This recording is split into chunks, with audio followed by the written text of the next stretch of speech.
attention to detail and seeing the world differently has led Barry Wheeler to create one-of-a-kind, three-dimensional works of art. From his shop in Ashland, he has forged whimsical, unique, and entertaining metal sculptures that you have to touch to get their full effect. He is a 2016 Ohio Heritage Fellow.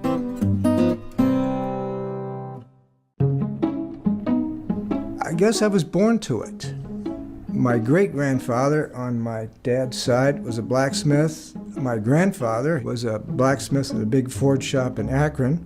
This was all during World War II. And my dad was a journeyman sheet metal worker. When I got out of the Navy in 1970, opened up a small shop in Vermilion in the evenings.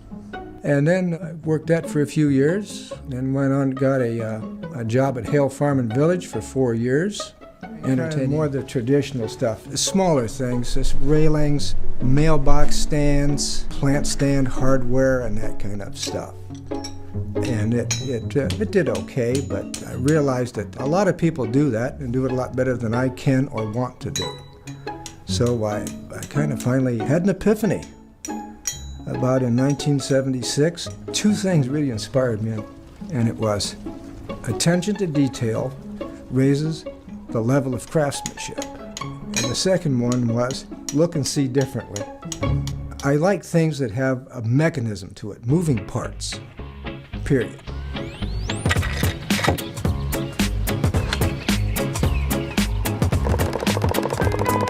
I think he's raised the bar in that he makes people look at what they do in a different way. In other words, it's not just about how to make something, but why and what to make.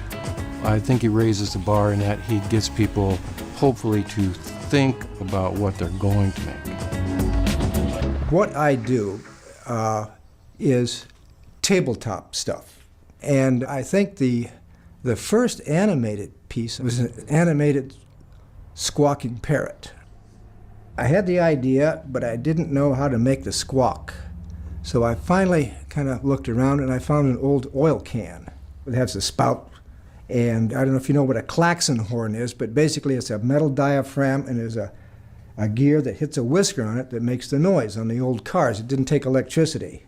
So that led to that. It all kind of just came together.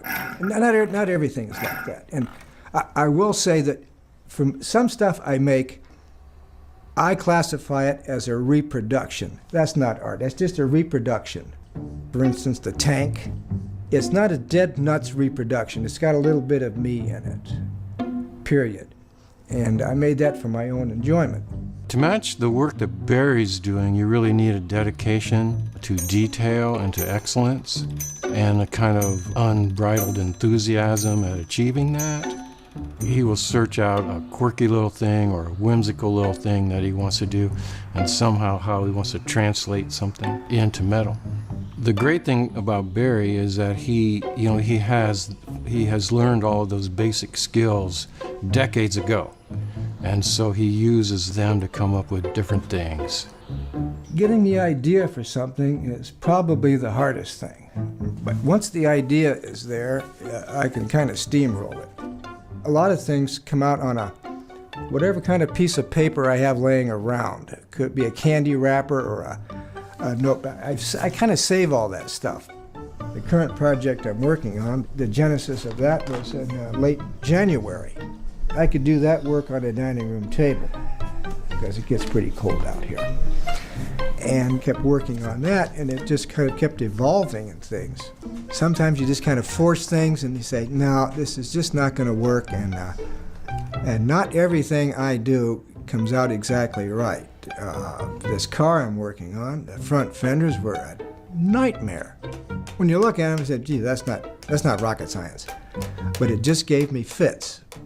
And I finally got through it, it worked out. So I'm happy with it. I guess if it was a piece of cake, I would not have enjoyed it. It's complicated, but that's what makes the fun out of it. And people will ask me how long it takes you to make something. I don't know. Just long enough. Once you've got the idea, you need materials. I just kind of scrounge. When some people see something that's a bunch of junk, I see gold, so to speak. You never know with a piece of square tubing, a rod or something, that can be turned into just about anything. My goal is to make something somebody can walk up to it and say, I know who did that without looking at the label. So it's what I call a wheeler. The strange and the bizarre and the peculiar. Maybe if somebody else did it, it would be kind of ordinary. So I take it a step further and tweak it and give it that little something. Gears, mechanisms, things that move, yeah, sure, that's the fun part. That's the fun part. What is the wheeler touch? Well, it'd be Barry's personality. Usually will have something to do with whimsy, something that will give you a chuckle, a laugh. His work has progressed from being, say, like a static object of interest that also portrayed interest to, in the last, decade or so, mechanically, lots of animated things that move and change. It's just, it continually evolves, really. Let me entertain you, and that's it. I think that kind of says it all. I think my pieces are entertaining to people, even the ones that, as a friend of mine once said, it doesn't do anything. It's still entertaining and kind of unique. And you got to look close at my stuff. So you just can't glance at it.